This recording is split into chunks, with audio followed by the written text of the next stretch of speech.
my schematic and breadboard. The schematic looks pretty complicated, but it really isn't. If you have a hard time with all the lines, look at the breadboard. Breadboard's a little easier to understand. Let's dive in. So, my Arduino of choice. My Arduino of choice is the Arduino Mega 2560. Why I chose this board was it's just a larger Arduino with more inputs, outputs, and grounds. I've also noticed that it's a much more consistent board to work with. There seems to be more support from Arduino. It works with the newer softwares. I've run into very little issues with while using it. Overall, very good board. It also has a lot of grounds, which I utilize because each potentiometer has its own ground. I'll explain why I do that later on. The mechanical aspect of the project has three main components: the light array, the potentiometers, and the keypad. The light array kind of has two small sections within it. It has the simple LEDs and then the RGB LED. Let's start with the simple LEDs. An LED is a light emitting diode. A diode is a one-way valve for electrical current. When current passes through a light emitting diode, it produces light. It emits light. Light emitting diode. Pretty straightforward. The RGB, the same thing. We can actually look at the schematic to better understand what an RGB LED is. It's essentially three LEDs within one housing. And when these colors are mixed together, they produce the sRGB wavelengths of light. So each simple LED has a 100 ohm resistor, seen here, here, here. And each of the pins for the RGB LED also have 100 ohm resistors, except for the red pin, which has a 180 ohm resistor. All of them share common ground, which is connected to the board. The next physical component or physical aspect of my project is the potentiometers. A potentiometer is a 3-terminal resistor with sliding or rotating contact that forms an adjustable voltage divider. Okay, what does that mean?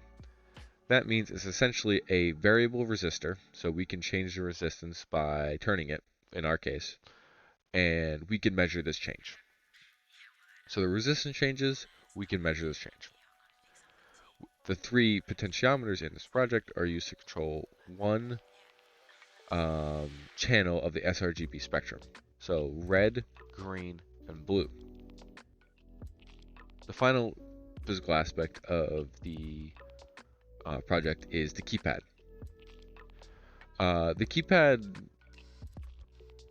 you can't really tell how it works by looking at this, but if we actually look at the schematic, we see a better detailed view of how the schematic works, or of how the keypad works. So it's essentially a physical 2D array. Now, what does that mean? Let's say I press this top right corner button, which is A. It completes the circuit from the pin 30 to pin 44. It completes that circuit. The keypad class detects it, uses that data, and gives me usable inputs and outputs for that. So I can assign characters to that, I can assign numbers to that, I can assign whole bits of code to that. It's pretty powerful, and it really is mechanically simple. And that is my schematic and breadboard for this project.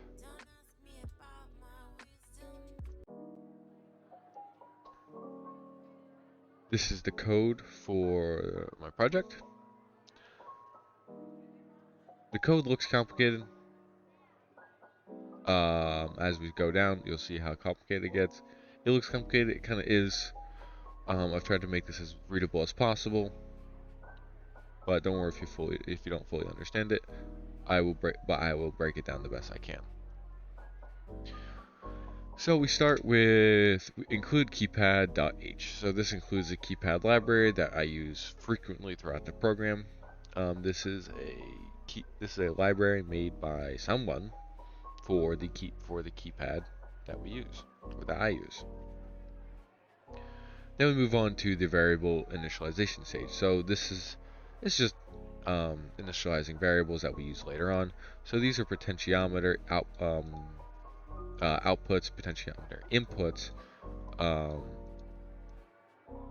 simple LED inputs or simple LED outputs, pinouts, RGB pinouts, values that get assigned later on, and then values that the user assigns later on. So these are the program assigns these later on, the user assigns these later on in a function. Now we move on to setting up the keypad. So this is just how you set up the keypad. You set you tell the class how many rows there are, how many columns there are. We set up a 2D array with this, and then we set the pinouts with this. I guess I should go over what an array is. An array is essentially just it's a complex variable that has 2 dimensions to it almost. You can almost think of variables as one-dimensional, as in like they have a value and that can go up and down. But this is more complicated, and you can do a lot more powerful things with arrays and hold a lot more data more efficiently too. So if you look at this sets the pinouts for the columns and rows and whatnot. I'm actually just going to start doing this. Then this sets up a new object with the keypad. Just class stuff. You don't really have to get it. It's just we set up the keypad with this. Now we move on to the string passwords. These strings, we use these to compare the inputted passwords with. So these are the inputted passwords. And then we compare those to these, and then we could do different things with that. Now let's move on to the setup. Setup is just pinouts for potentiometers here, and then the simple LED pinouts, and then RGB pinouts. That's all it is.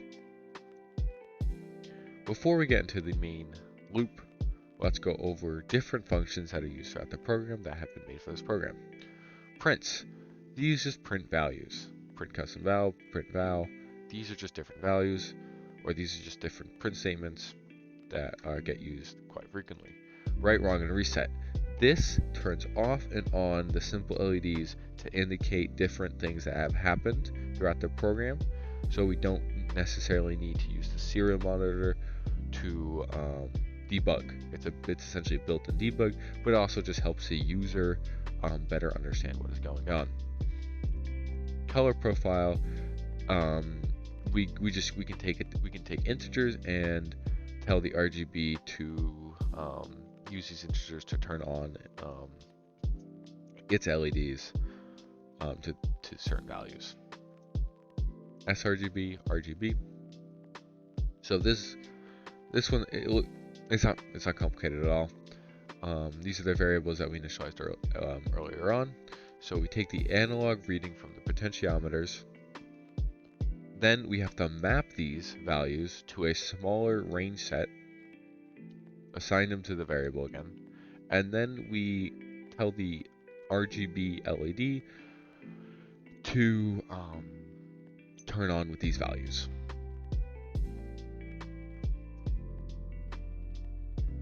Now we move on to the main loop. Okay, so the main loop has a structure. Okay, the structure of the loop is essentially a master if. So none of this happens unless if key is a Boolean statement.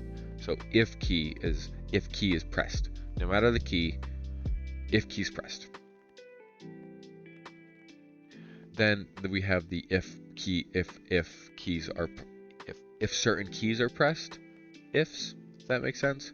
So just like star, A, B, C, we see that later on, and I'll go into specific functions later on.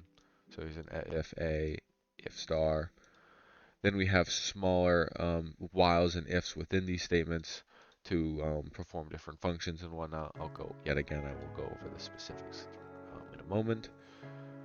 And that's just the general structure. And now to go into specifics. So we first start with, we get the key. If there's a key being pressed, we get it. If key, all this program runs.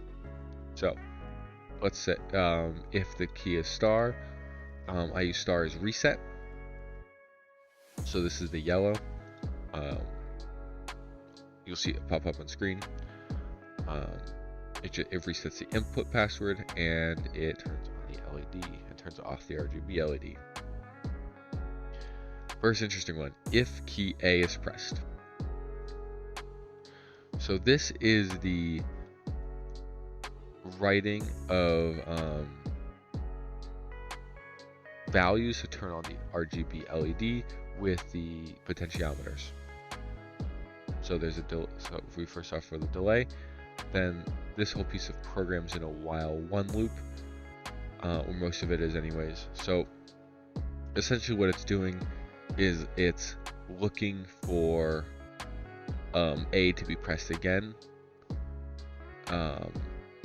and when it's, or not A specifically, but any key, and while it's waiting, it is running the RGB program, so it's taking the analog inputs from the potentiometers, and once a key is pressed, it takes those values, maps them again, and then stores them in user variables. That's what I call them, and then breaks the while loop, and then does a little light show just to show that it's exiting the loop, or the if statement. Then we go into if key is B. If key is B, this calls back the values from A. It's pretty simple. So whatever color you chose in A, B calls those values back. Now let's move on. If key is C, this one's kind of a doozy. It's this whole chunk right here. So let's first start off with, it resets the input passwords. You'll see what these do in a second. Each of these while loops are virtually identical, and they belong to each of the sRGB wavelengths. So this while loop, okay, let's go over this first one. It gets the character if key, so it's another if key is true. If key is true, then it gets so it's looking for the input, the string length, to be equals 3. If it's not 3, it will take the last key that you inputted and add it to the string. Once the input string length is 3, it moves on to the next while loop. So for this one, this is the green. While it's looking for the input string length to be equals 3, it will just add the last key input. So it's if key. Then in the next while loop, same thing. While it's looking for the input length, it is adding the last string or last button press you put into the string. And then at the end, it sets it to that color. These last ones are really easy. These ones are just these are password checks. So we're comparing passwords, and if you get the password correct, it gives you it's different colors, different preset colors, and whatnot. And else is if incorrect.